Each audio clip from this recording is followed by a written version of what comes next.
What's up, guys? I'm back to working on the Supra, just doing a little bit of tinkering today to keep picking off the list a little bit. I didn't do a full video on it, but I did rebuild my transmission. So now it's got the billet shift forks, chromoly thrust washer, it's got the HD bearing retainer plate, and then of course new synchros and bearings. Also did the polyurethane mount. But today I'm going to be pulling off the rear knuckles so I could do the new spherical bushings because these have play. So we're going to tackle that today, and I'll bring it along, and I don't think it'll be too bad, but you never know. Things always hit a snag, so let's get into it. All right, so to start, we're going to get the calipers out of the way and then go from there. Figure out what size hardware I put in here.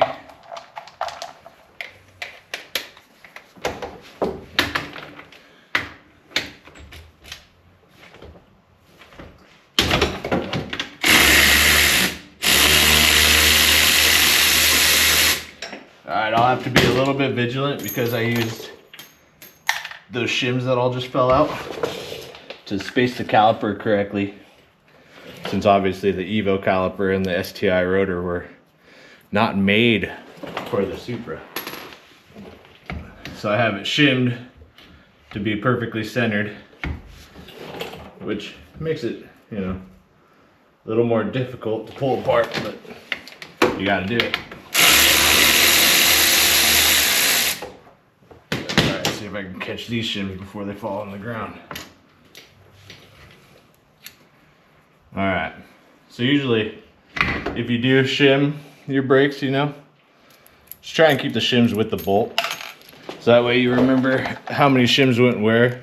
Obviously you should have an even amount on each bolt. So that kind of helps, but just, you know, be aware.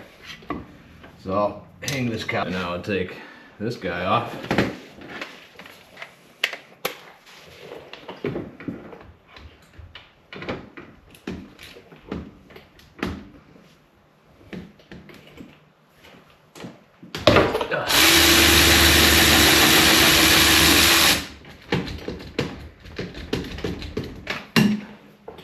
Wasn't even in the plans to work on the Supra today. We were supposed to be ice racing on Big Lake, but the weather's been so warm, and it's actually raining right now. So, you know, not ideal for being out driving around on a frozen lake. So here we are, working on the Supra instead. It's all right. It's a good day to be productive.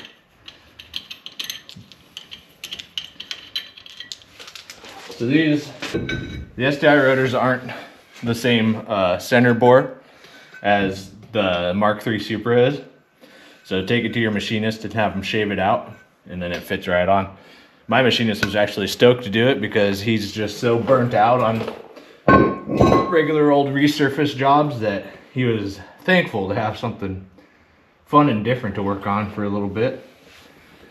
All right, so now next order of business is we got to get the coilover off, upper control arm off, and the toe link, rear lateral link, traction link, stuff like that. So I think we'll get this axle nut off first. I'm gonna need air for that. Let me turn the air on.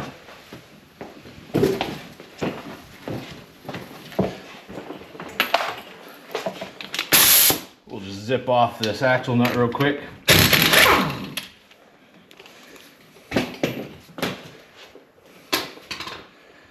Now I think break loose this coilover through bolt.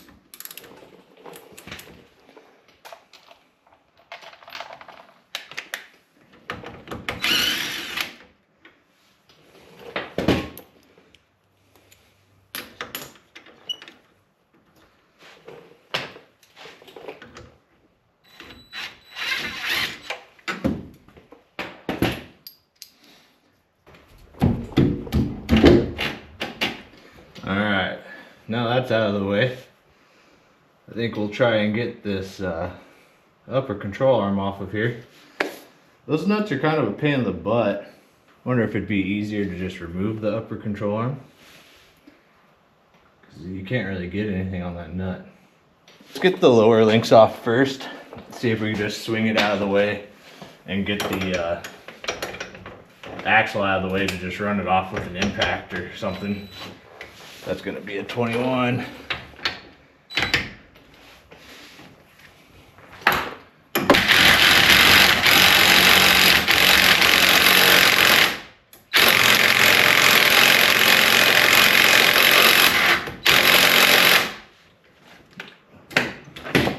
Well, that's not acting very nice, huh?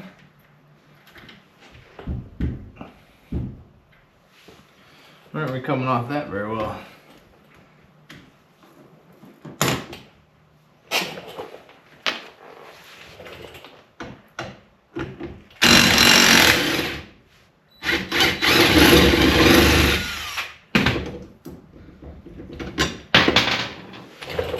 Oh no, my socket. Come back.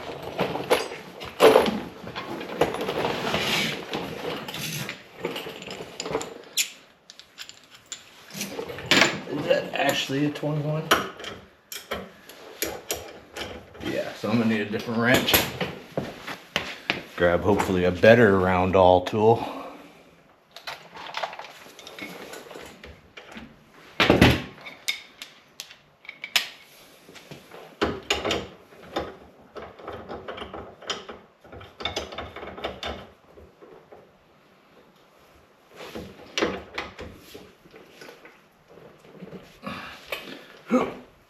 Oh my gosh, man. What is going on? Alright, holy cow. I really tightened the crap out of that. And that's the bolt that's going through the bushing we're about to change. That's on a Heim. That's why that just fell like that. So, don't think those bushings are wore out, because they ain't. Alright, so now why don't we have view coming out? Why are you tightened there?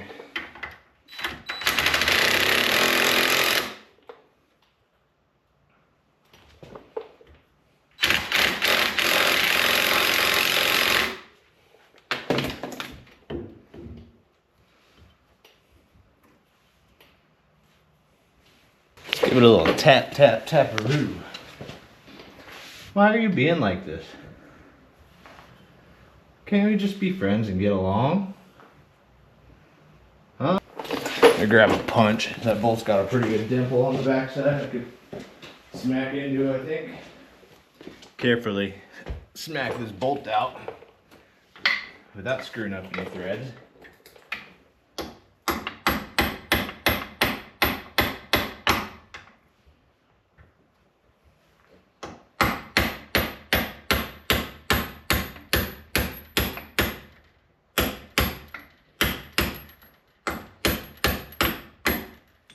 Honestly, I probably could have done this without pulling the whole knuckle, because the bushing's right here.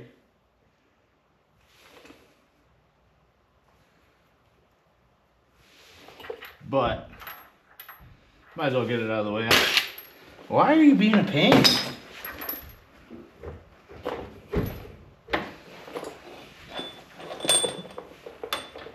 Do I need to hog that hole out? Doesn't really make sense. It went in good. Let's see how the other side comes apart.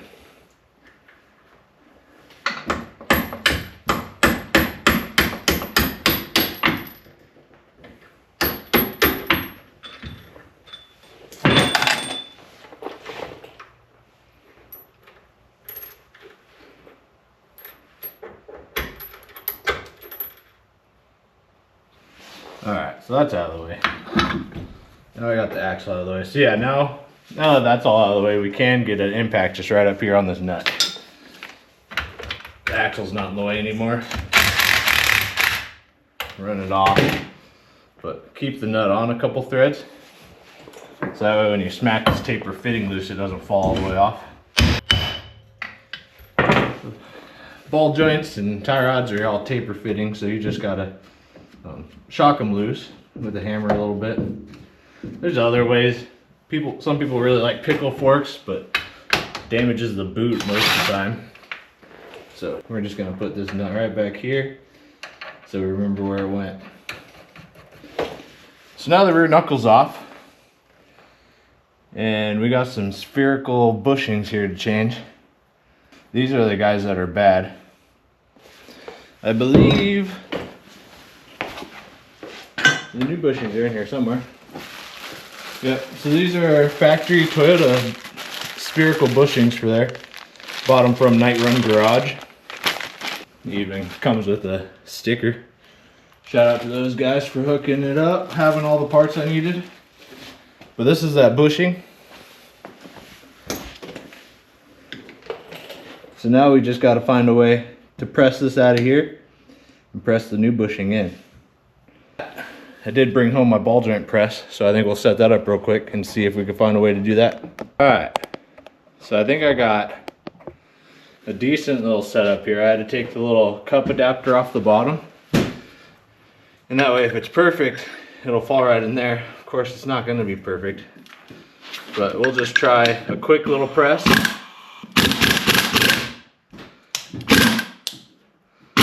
Try and make sure it's centered.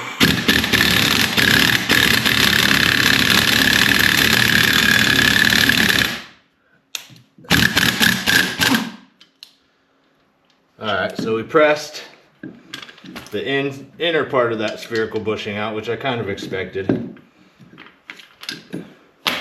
So I think we're going to need a little bit of this guy's going to be too wide. This guy maybe? Yeah, I think this press piece will actually work really well. Little snap ring circlip thing. Alright, so now hopefully this just grabs on and pushes it right in.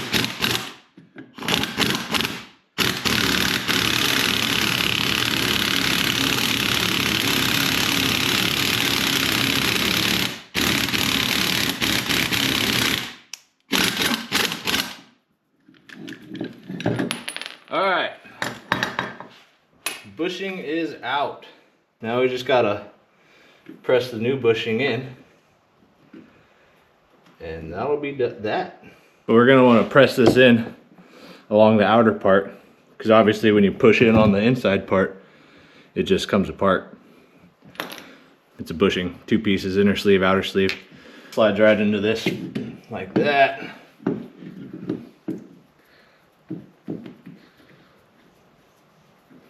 We'll want to watch it when we're pressing in to watch this piece to see when it gets flush, so that way we don't push it too far through to the other side, because then we got to press it back out the other way.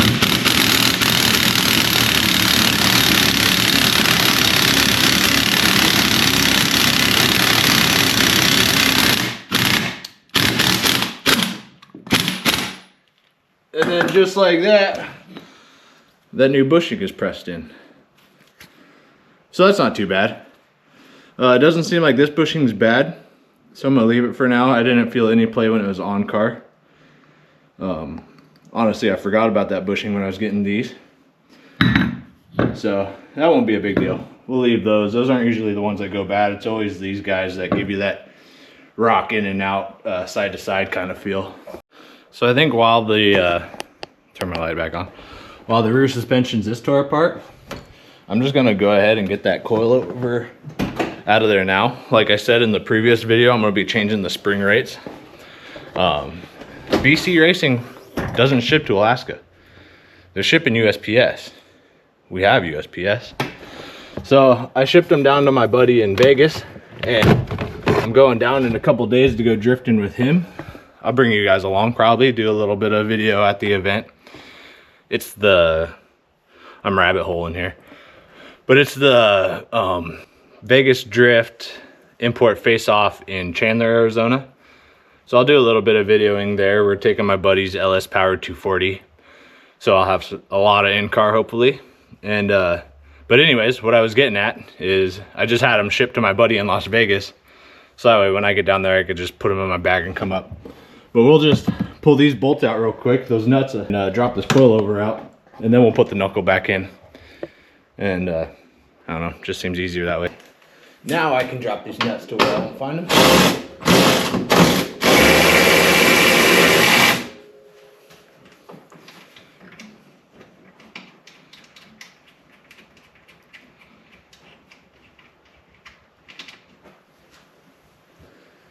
One success.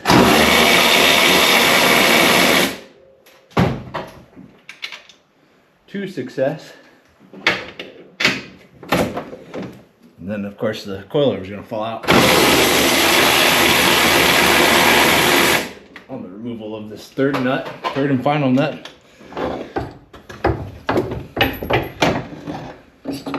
So now BC coil is removed. And we'll be putting some nice Stipper Swift springs on here. Hopefully that works the way I want it to.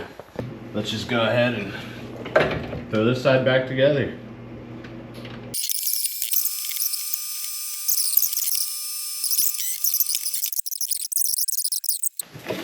And of course, we're gonna torque this down to spec. We're just gonna zip it on with the impact gun first. Get it snug. And then we'll, you know, check the torque when it's on the ground. So for now, we'll put the rotor on.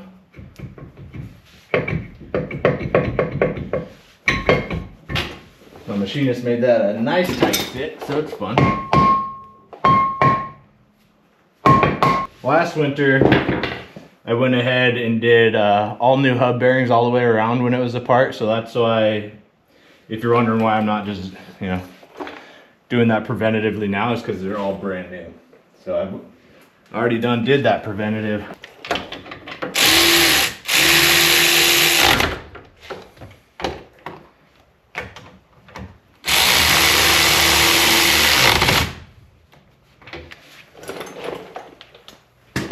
Alright, zip those down with the electric and then just check them by hand.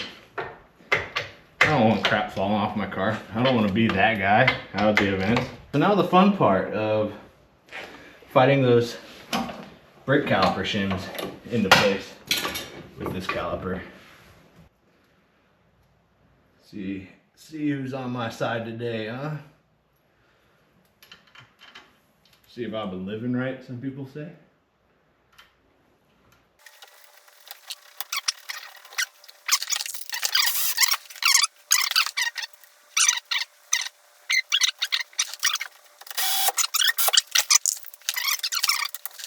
All right, and now, besides the coilover that I'm not going to put back in because we're going to be changing the spring right on, this side is done. And she's tight. She doesn't have any more play, no more active toe, as you could call it. So I think now I'm going to pull the other side off, but I won't bore you guys with doing all that work again. So.